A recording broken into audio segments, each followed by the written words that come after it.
So going back to that Venn diagram, we want to kind of touch on each of those three circles real quickly. Knowledge. NADSP does provide accreditation of training programs that are consistent with our standards, with our competencies, with our code of ethics. And this is a list of what's currently accredited by NADSP.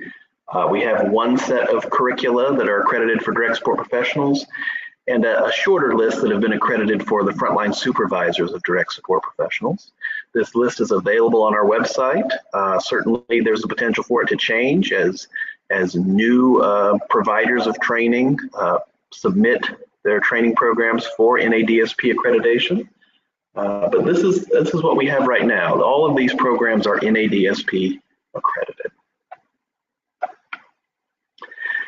When we talk about skills, that second circle in the Venn diagram, what we're talking about are the skills that are listed in the competency areas. And there's a couple of different competency sets out there for direct support professionals.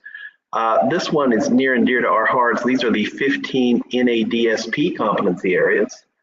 And these are the competency areas that we use in that traditional certification program. But for the eBadge Academy, we're using a different, newer set of competencies. These are the competencies that were developed by CMS, the Centers for Medicaid and Medicare Services.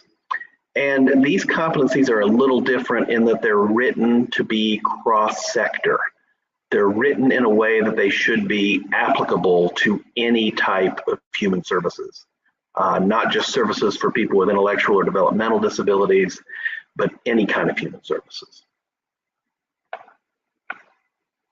And there is a competency set out there for frontline supervisors as well. They have 11 competency areas.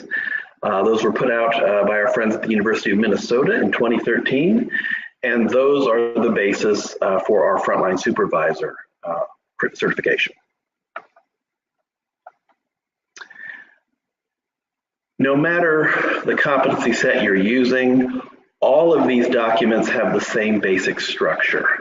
They all have the competencies broken down into competency areas. Each competency area has some overall competency language that's sort of general in describing the competency. And then there are bullet points underneath, and we call these bullet points skill statements. And while the overall competency language can be kind of generic and maybe a little vague, the skill statements are much more specific and much more measurable. So these are the statements we're looking at. Does the applicant, does the direct support professional show evidence that they can demonstrate these skills on the job? And then that third circle in the Venn diagram, the values circle. We believe the values of our profession are illustrated in the NADSP Code of Ethics.